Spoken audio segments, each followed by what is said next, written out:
Hi, so hopefully you guys can hear me alright. It is more late night audio Michi, but it's rattling on in my brain and I can't leave bygones be bygones. And I actually ended up originally making this audio. I know it's kind of it seems to now be a trend that I make audio like 3 or 4 times before I actually like pick one I like or I get my thoughts all together. And it actually was like almost an hour long of me just blindly ranting about how I didn't like the Haunting of Bly Manor. And it didn't seem very constructive. And when I thought back on it, I'm like, it's going to be a pain to edit. I don't want to deal with that. And then I started seeing more and more and more people talk about it, and my opinions have pretty much stayed the same. And I actually came to the conclusion where I'm like, you know what? I'm just not going to do it. I'm just not going to post that audio. Just be audio for the ether. But then I finally saw a video. I saw a video that had similar viewpoints to me, and who also didn't like it. And I was like, ooh, that inspired me. I'm gonna redo it. And I'm gonna talk about why I didn't like it. And why I kind of hate a lot of tropes that do this sort of thing anyway. So, we're gonna get into it. So, that being said, I'm going to be talking about the spoilers for Haunting of Bly Manor. I'm not going to be talking about all the spoilers in the show, but many of the main ones. And so, actually, no, now that I think about it, no, I'm completely spoiling the show. There's no way to talk about some stuff without talking about other things. So, if you didn't want to watch Bly Manor, if you didn't care at all, if you like writing stuff, because that's kind of what I'm going to be talking about here, because the writing was not Hill House writing, and it shows, and we were kind of catfished. So, yeah, spoilers. Again, I didn't like it. If you liked it, this isn't the video for you. Please click off. There's other videos out there where people are loving on it and talking about how it's a great, beautiful gothic romance and it needs to be blah, blah, blah. I'm not one of those people, so I admit I don't like to hate watch things. So if you liked it and you think that my opinions and my points of view of ripping this show to shreds is going to bother that, then just click off. Do yourself a favor. You don't have to be here. Or maybe you're like me, where you're like, I'm willing to listen to this person's argument, even if I liked the thing. Because I feel like we as people need to acknowledge when we don't like a thing, or we do like a thing, we have to acknowledge the faults with it. So let's get into it. So, I'm sick and tired of this trope. I'm just going to go right into it. I'm sick and tired of this trope of abusers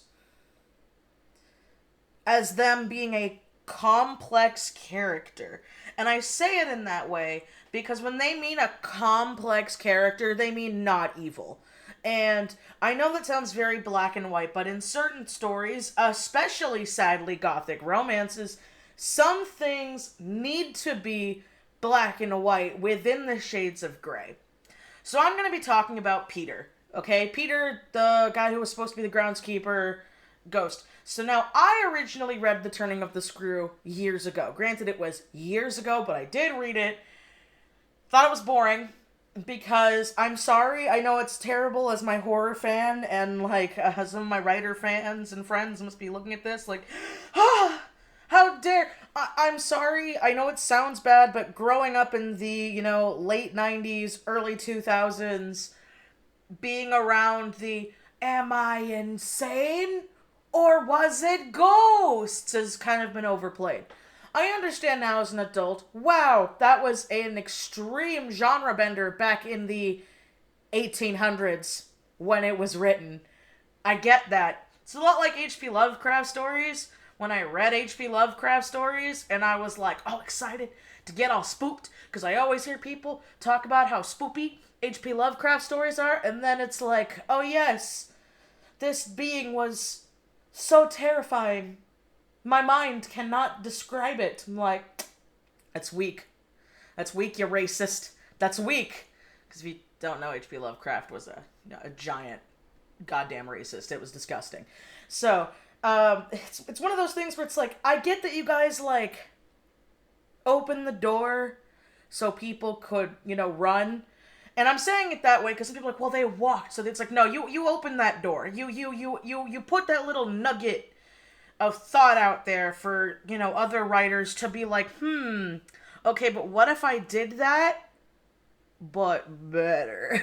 Because that's kind of how writing and stuff goes. So, in The Turn of the Screw, the original story, which The Haunting of Bly Manor is realistically loosely based off of, with all the changes they've made to it. I'm sorry, but it is. That being said, I'm not saying the source material was that great, because, again, it wasn't. And it wasn't one of those things where you could really talk about it, because a lot of stories from that time were, you didn't have a clear-cut answer. It wasn't, oh my gosh, she was crazy. Oh my gosh, it was ghosts. You literally were left with a, was she crazy or was she ghost? And me growing up in this age, I kind of hate that kind of storytelling. And I know people who, especially in the horror community, try to justify it with, oh, you just didn't get it. You weren't thinking too deep enough. You didn't look at the allegories. It's like, I did get it. I didn't like it. You stop. Horror community, stop with that. Stop with that BS. Please. I hate it. So, Peter, aka the guy who's supposed to be the spoopy groundskeeper, is a murderer in the show. It's point blank, he's a murderer. He's a murderer. He murdered the groundskeeper. He murdered his girlfriend in a very traumatizing way. Like, a lot. You know, he stole $500,000 from his boss. And then, we're given all this info, and we're told all this stuff. And there's a very deep issue here that I realistically can't talk about in detail on YouTube, or else this will get demonetized. So I'm going to try to say this in the most PG-friendly way possible, because I'm not seeing anybody else talk about this, and it is something that is very disturbing to me, because it's literally just, it's there. It's not even like hidden it's point blank blunt. It's there in the show, and no one's talking about it.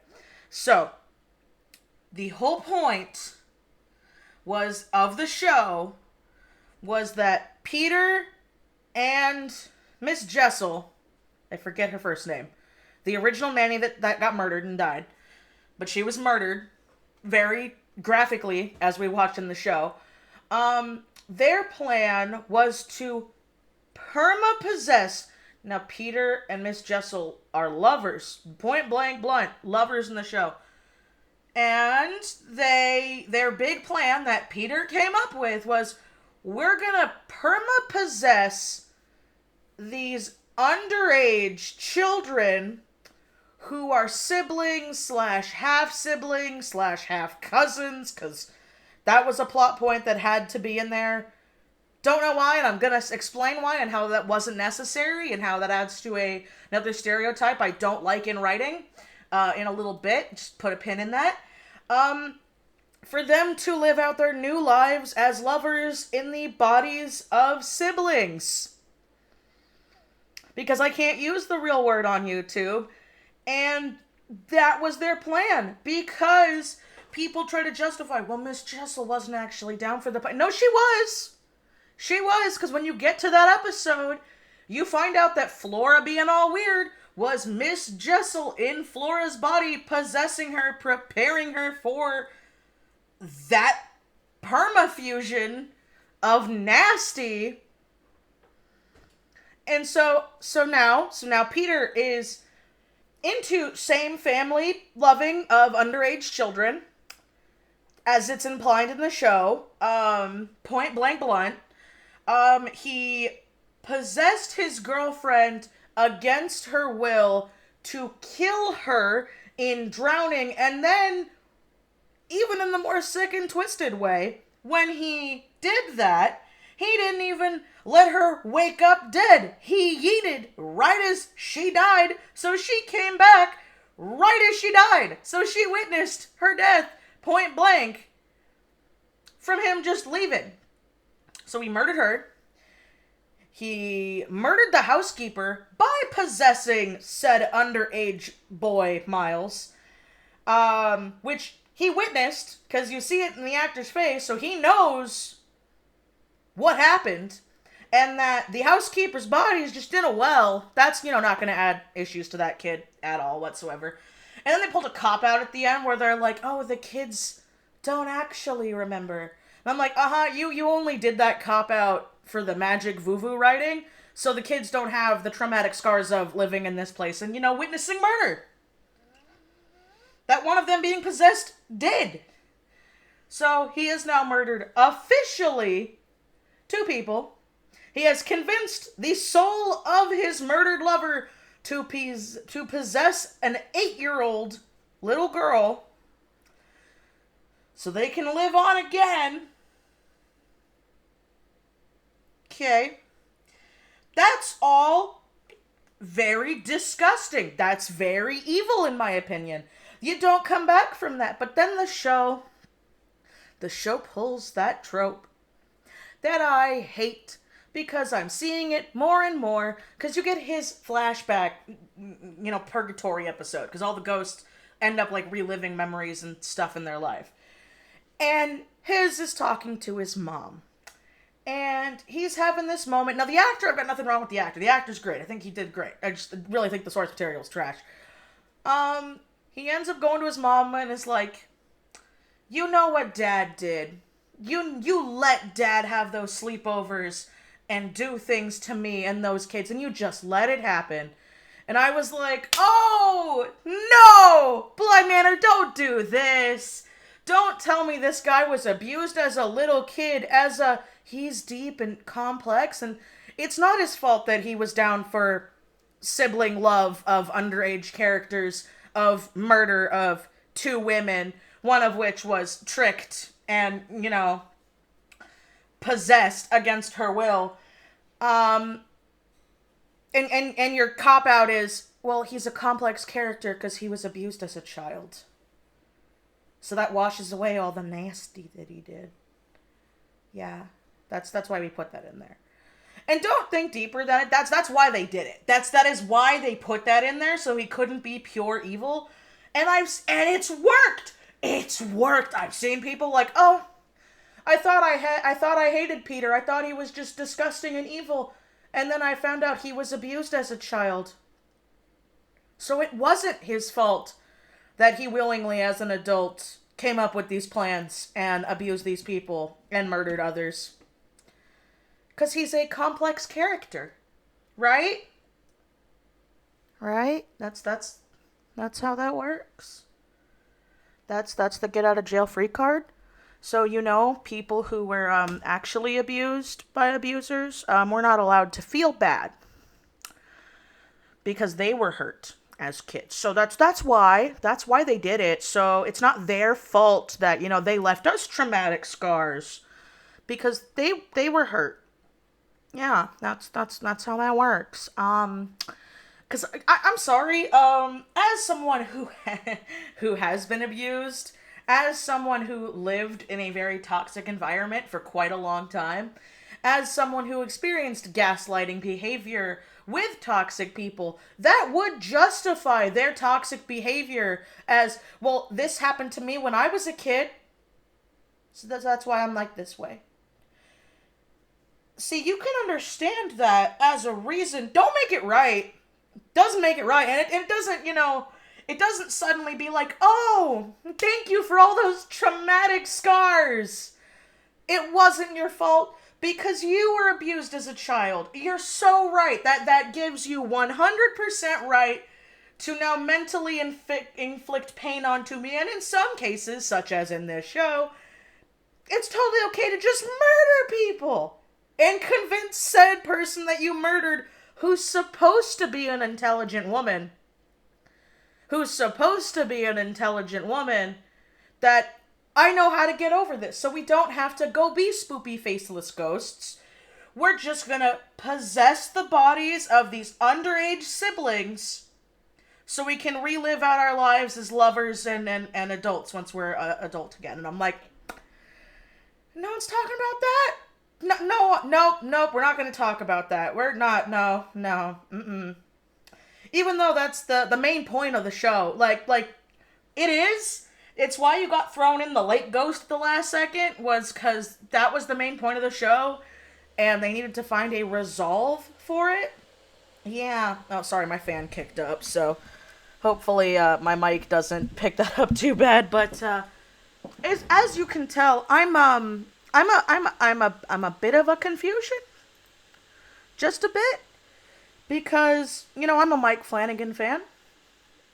And I love Haunting of Hill House. It is one of my favorite shows that I will gladly rewatch once a year, if not twice a year. But Bly Manor, I don't want to watch again. Okay? I don't. Because they put in that trope. Because that was the only reason to do it. Was to make him complex. Which, by the way, if you guys are Mike Flanagan fans than I am, you should be happy to know that he only produced the whole series. He ended up directing only, the first episode, I believe.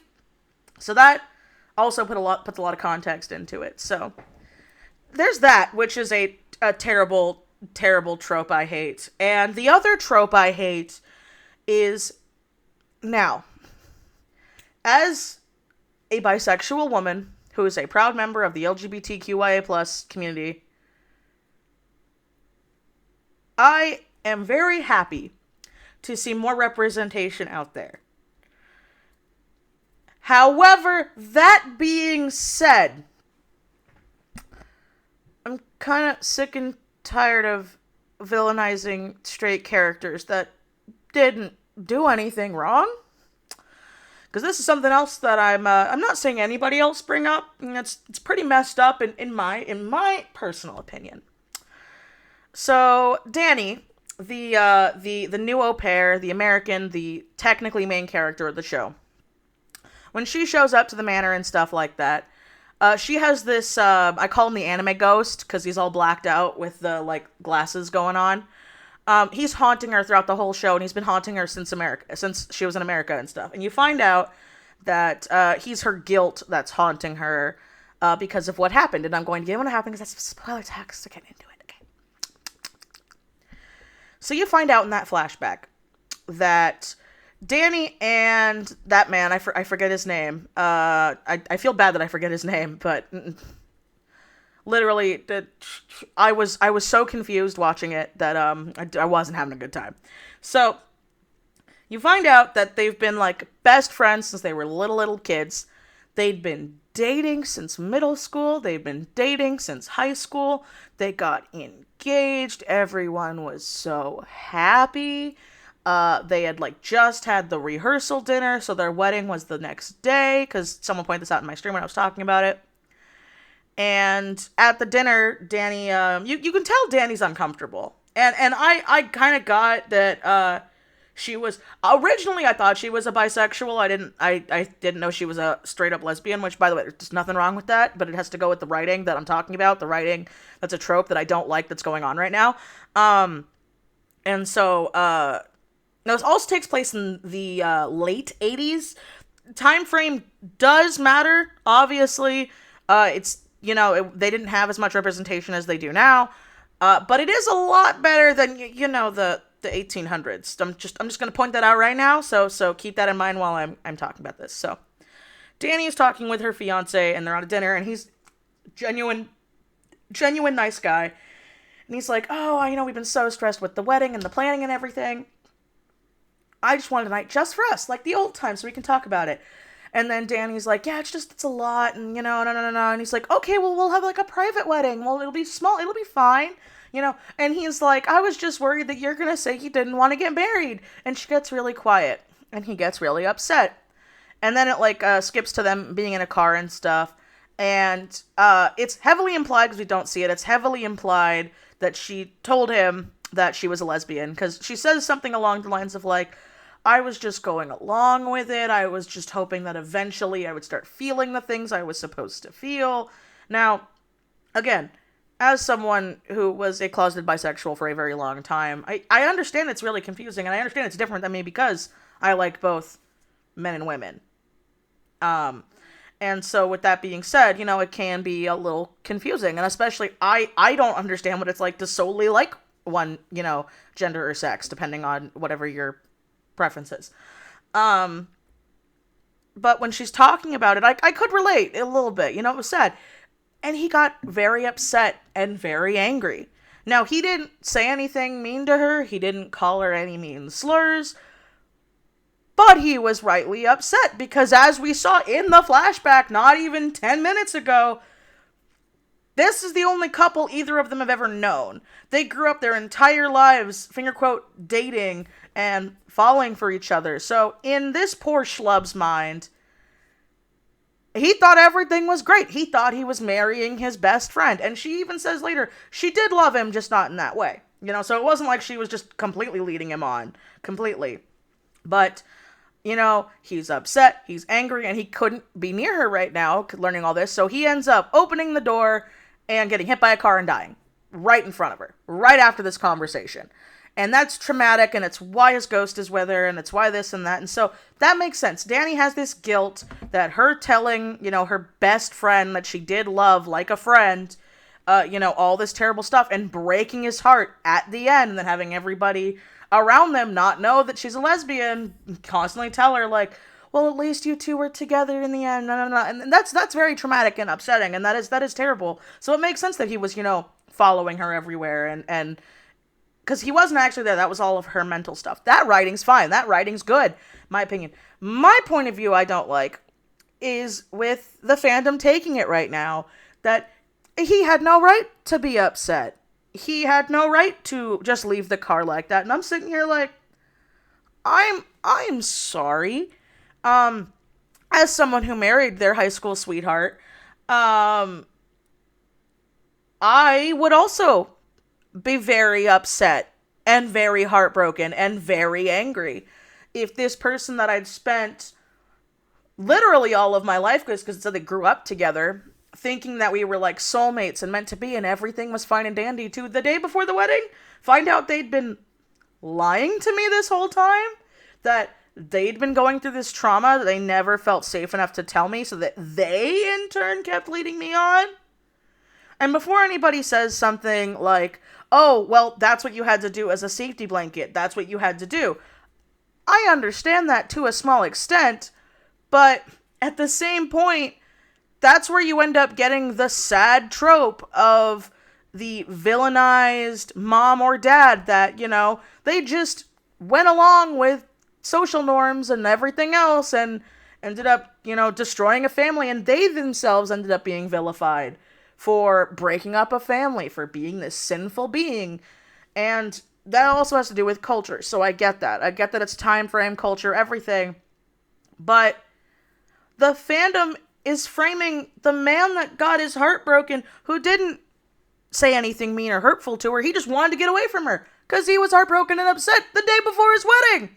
That the person that he thought, you know, loved him as way he did her never actually did. That's devastating.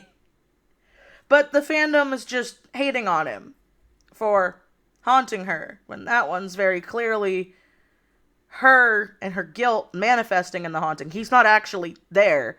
It's why she sees him. The literally last second she saw him was him getting hit by that truck, where he was all darked out with the, you know, flame light in his glasses. And that's something else I'm kind of sick and tired of, is, see, in that situation, that is a Shades of Grey situation. That's not a Peter situation. This is a Shades of Grey.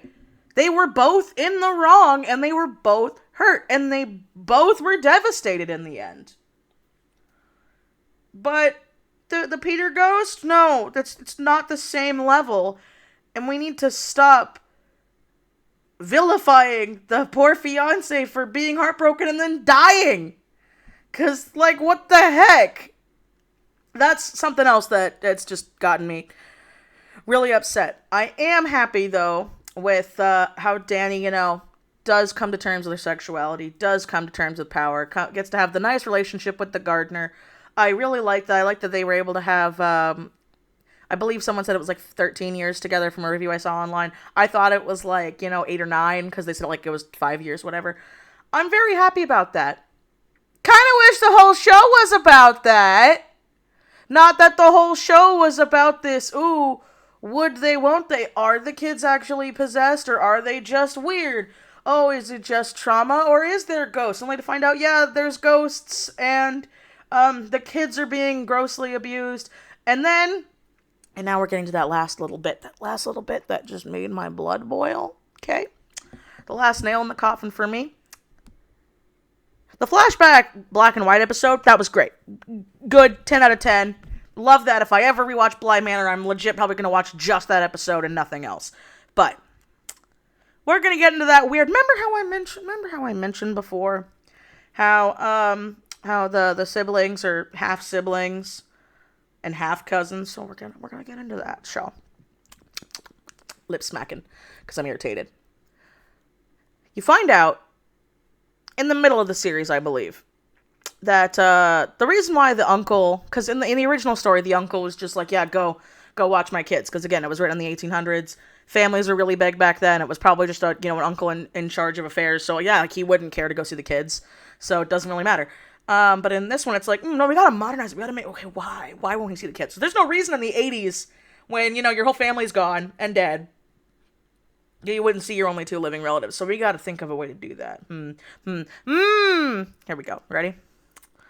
So they set up this subplot which this is also a trope. I never realized growing up in the 90s and early 2000s, but as an adult, I hate it.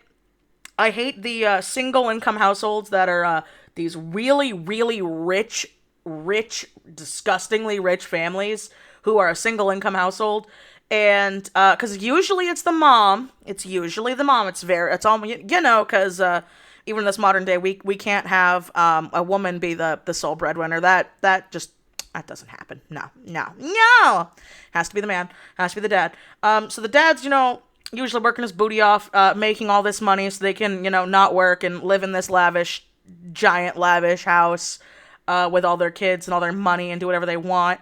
But in doing so, dad has to work a lot. Dad has to be away from home. Even though dad doesn't want to, because usually how these stories go, and that's how it's written in the show. He didn't like being away that much. So, Mama gets lonely. So, what does Mama do? Mama ends up having an affair with her husband's brother. Because he's around. Yeah, so that happened. And the reason why it bothers me is because everyone was, again, this is one of those writing trope things I don't like. The fandom was just blaming the uncle when, the mom, was also okay with it. Because it, takes two to cheat, doesn't take one to cheat. Unless one's literally being lied to. But, if you both know that, you're married and you're cheating, then, that's, it's a two-person street. But no, we have to always blame the other person, no, it's never about, yeah. So, you can tell I don't like that at all. So, they end up having this affair. The second I saw that prick button up his shirt, I'm like, he's Flora's dad, isn't he? And then they're like, oh yeah, and there's this, big revelation moment where the dad's there, and the dad's like, I thought it was weird that Flora came early, because she didn't look premature, and it took me so many years to realize that. Especially when they're not even being subtle, in the same house, they're, touching each other's hands, and in this really old, quiet house, the wife goes, no, not in the house. And I'm like, oh yeah, okay. So then it's like, okay, you know what we're going to do? The dad then finds out that his, I think it was his older brother, I think that's who it was, or his younger brother, I don't remember which one it is, whatever, it's a brother. And he's like, yeah, you're banned from my house because, you were screwing my wife, and I don't care. And this is important because it gets brought up later as a trope that I don't like. It's like, I don't care if you're her blood dad. I'm her father. I'm walking her down the aisle. You're not allowed to be near my house. You're not allowed to be near my wife. Blah, blah, blah, blah, blah, blah. And he's all like, huh? Wait, Flora's my daughter? And I'm like, oh my God, really, you idiot? You didn't do the math? Are just men in this situation written stupid? Genuinely stupid? I don't know. I like, men aren't that stupid. Some are, but, not implied that he is. So anyway, then we get the big trope. So now he knows, whatever, he's banned from the house, whatever. And so then, the parents, the wife ends up coming to the uncle and comes to him and is like, we're going to try to make it work. So we're going on a second honeymoon. And I can never see you again. Uncle whose name I don't remember. And then she kisses him and he's like, but I love you. And she just starts crying and blah, blah, blah, blah. And they leave and then they finally go die in India. And it's die off screen. And it's like, oh yeah, that's why he has to have that guilt, and he's an alcoholic and wants to, end his life by drinking. Is, oh no, I'm not upset that my brother, my only brother, it's implied, and his wife, died in India. I'm sad because it's my fault they died. Oh, now Flora. Yeah, screw Miles. By the way, screw Miles. Screw the half brother. He doesn't matter. No, because he's not your son. He's just your nephew. Why would you care about that? Because that's how this is written. Because when you get to the ending, the climactic episode, and all the stuff's happening, the second I saw the spoopy ghost take Flora, I was like, oh, that's why you made her his daughter? Because if she was just holding Miles, that's just your nephew. No, there's the added conflict of, she's my daughter and my only daughter, and that's why I have to rescue her. Because obviously, if she was just my niece, it wouldn't hit as hard. But because she's my daughter, even though, by the way, Flora doesn't know this. Like, Flora and Miles don't know that they're half siblings and half cousins. So it's not like they know, they just know him as the uncle. And I'm sitting here like, I hate that. I hate that trope so much. I hate it that, family members have to have that familial bond of mother, father, whatever a non-binary person, a parent would be. I genuinely don't know what the term would be if you're non-binary. Please let me know down below. I would like to know. It's like, oh no, if you don't have my blood in your veins as my, spawn, it's not going to hit as hard if you were just my niece and nephew. No, you have to be my daughter and my nephew, which is why Miles is, like, thrown to the wayside, like, at that point. Because, like, once he ends up being, like, not possessed anymore, like, no one's after looking for Miles. It's like, oh yeah, no, we all just care about Flora, because that's all the blah, blah, blah. And then I've seen some people argue, it's like, well, no, he would have gone after Miles. He would have gone after Miles if it was him being held by the swamp ghost instead of Flora. And I'm like, you know what, yeah, you're right, probably writing-wise he would have, but they didn't. And you want to know why? It's because they want to stick to that cinematic trope. They picked Flora, and don't tell me, do not, because the show itself negated this fact. Because I've seen people try to, like, justify it in the fandom too, where they're like, well, we learned that the ghost is on motor memory, and it just wanted a little girl. It's like, but she murdered a little boy that was in the bed. In the same way. So gender didn't matter to Swamp Ghost. It was just a child in the bed. So it didn't have to be Flora. It could have been Miles, because she already murdered a little boy thinking it was her little girl. So yeah, we can't have Miles, Miles can't, have that redeeming moment of him trying to fight the, killer, psychopathic, narcissistic ghost that was possessing him. No, had to be Flora. We had to have that cinematic thing of, like, oh no, he's not only losing his niece, he's losing his daughter. Oh, look at the drama. And I hate it. I hate that trope. Because it is telling people, okay? It is telling people you are only going to care more if they are your direct descendant. If my little brothers had kids right now, because they're younger than me, but if they had kids and something happened to them, and me and Cody had to raise, my niece and nephew, those would be my kids. If something happened to them and they had no family in the world because they were children, because they're like 10 and 8. I know Flora's at least 8. I think Miles is 10. He could be 12, but I'm thinking he's 10. I'm not gonna care as much, because, they're just my niece and nephew. I'm not gonna care as much, but I will care more if I caused all this drama. You know how we could have fixed that? Fixed that so easily? Because, like, all you had to do was be like, have the brother noticing that, the wife's unhappy. Or the uncle noticing the wife's unhappy. Try to talk to his brother. And try to be like, hey, you two should go on a second honeymoon. You don't spend a lot of time with her. I'll watch the kids, I'll watch Flora and Miles, and you guys go to India and rekindle your marriage and do all that. And he'd be like, oh, thanks, brother. Thank you so much. I love you. And, the wife would be all happy and be like, oh, we're so grateful for you to be here. And then they go die off in India anyway, because they die in India. It doesn't matter, like, where it was. And then he's still got the guilt that he sent him there. Why did we need that added element of, it's all my fault? It's not the wife's fault that she, agreed to this affair. No, it's my fault. Solely my fault. And then I'm so ashamed because one of them is my child that I'm going to abandon them for 2 years. He didn't see him for 2 years.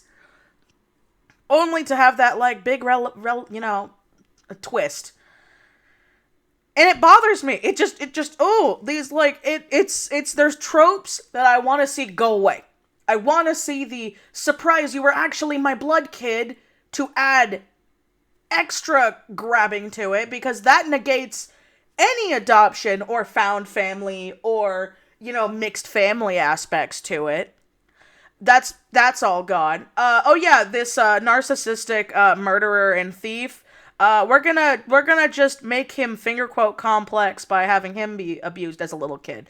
That's gonna negate every bad thing that he's done, including, violent, traumatic murder, and coming up with that disgusting plot to possess underage children so you and your lover could, rekindle everything. And before people say something like, well, maybe they would have waited for them to be older before they did, still think about that sense, because that's also stuff I've seen online. That's disgusting. Like, a lot. Yeah. So, yeah, then we got that. And then we got, again, if Danny's whole story was more around her and the gardener, probably would have liked it more. But when you throw that in at the end, because they don't really, they have the vibes, but they don't really get together until the last few episodes. So it's like, okay, so the main meat of the story is bleh, and I don't want to watch it again. And the thing is, too, I'm sitting here like, who can I recommend this to? I literally can't think of anyone out of my horror friends and groups, because, it's not like Haunting a Hill House. It's not like a normal drama. It's not, in my opinion, it's not even a good gothic romance. Besides the fact that it's a lady going to a house, and then she has a tragic end. I just didn't like it. And I'm really hoping this doesn't kill the series. I also understand Hollywood. I understand that Mike Flanagan, just came off Dr. Sleep and was probably exhausted. So I totally understand. But I was like, you know what? I would have rather waited another year for a pure Mike Flanagan adaptation than whatever we got. Alright, so there's my rant. I didn't like it. Let me know what you guys thought down below. And this is something I've wanted to do for a long time, where I rip apart tropes I don't like in storytelling, movies, and shows and books. Let me know if you want me to do more, or if you have something recommended that you would like me to get my opinion on. Let's say there's a trope or a movie that really grinds your gears that no one else is talking about. Let me check it out. I will gladly check it out. However, just like this video, I will do my normal format where I just slap my own art in the background because I don't want to get copyrighted. That's too much work and not enough effort. Not ashamed of people who do. This is just what I do. So, thank you as always for watching, liking, commenting, and subscribing. Like I said, please let me know down in the comment box below if you really like this, if you want me to do more things, if you have ideas, things you want me to do in this sort of ripping apart tropes, whatever. I don't have a name for it yet because this is my first time doing it. But please, I'm very open to it. And thank you as always to my amazing Patreon patrons. Without you, none of this would be possible. Every little bit helps, especially with YouTube being as stupid as it is right now. So, I love you guys. All of my other social medias, if you want to follow me on Instagram and Twitter and junk, or in my Linktree link in my bio down below, I will. See you next time. Bye-bye.